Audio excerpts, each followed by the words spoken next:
Welcome to SV news. Saidabad Singareni కాలనీలో సేవాలాల్ బంజారా సంఘం వ్యవస్థాపక అధ్యక్షుడు కోరే మోతీలాల్ నాయక్ ఆధ్వర్యంలో నిర్వహించిన రాష్ట్ర స్థాయి తీజ్ ఉత్సవాల ముగింపు వేడుకలు ఘనంగా జరిగాయి. ఈ కార్యక్రమానికి ముఖ్య అతిథిగా టీఆర్ఎస్ పార్టీ అధ్యక్షురాలు కవిత హాజరయ్యారు. 9 రోజుల పాటు కొనసాగిన ఉత్సవాల్లో బంజారా సాంప్రదాయాల ప్రకారం యువతులు ప్రత్యేక పూజలు నిర్వహించారు. గింజలతో ఏర్పాటు చేసిన 3000 బుట్టలకు రోజుకు 3 సార్లు నీళ్లు పోస్తూ భక్తి శ్రద్ధలతో పూజలు చేశారు. టీఆర్ఎస్ పార్టీ అధ్యక్షురాలు కవిత మీడియా సమావేశంలో మాట్లాడుతూ లంబాడా సోదరులు అత్యంత ప్రతిష్టాత్మకంగా నిర్వహించే తీజ్ పండుగకు రాష్ట్ర పండుగ హోదా కల్పించాలని 3 రోజుల సెలవులు ప్రకటించాలని డిమాండ్ చేశారు. మన సంస్కృతి సాంప్రదాయాలను కాపాడేందుకు ప్రభుత్వం చర్యలు తీసుకోవాలని, లంబాడా సామాజిక వర్గానికి చెందిన సేవాలాల్ మహారాజ్కు భారతరత్న ఇవ్వాలని కోరారు. ముగింపు వేడుకల్లో భాగంగా సింగరేణి కాలనీ నుంచి సరూర్ నగర్ చెరువు వరకు భారీ ఊరేగింపు నిర్వహించారు. నృత్యాలు భజనలతో సాగిన ఈ ఊరేగింపులో 10,000 మందికి పైగా బంజారాలు పాల్గొన్నారు.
ధన్యవాదాలు.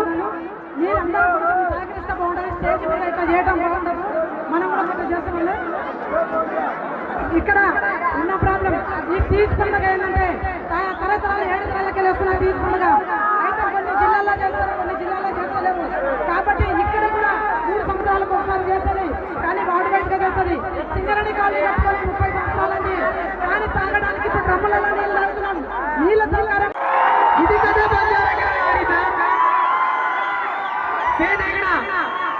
జై సేవాలాల్, జై సేవాలాల్.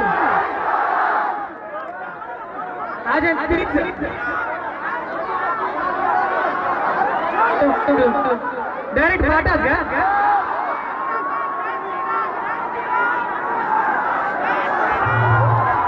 కలెక్టర్ వస్తూ ఎదిగిన మన కీమియా నాయక్ గారు 1 నిమిషం మాట్లాడాలి. అందరికీ ఆదర్శం కావాలి.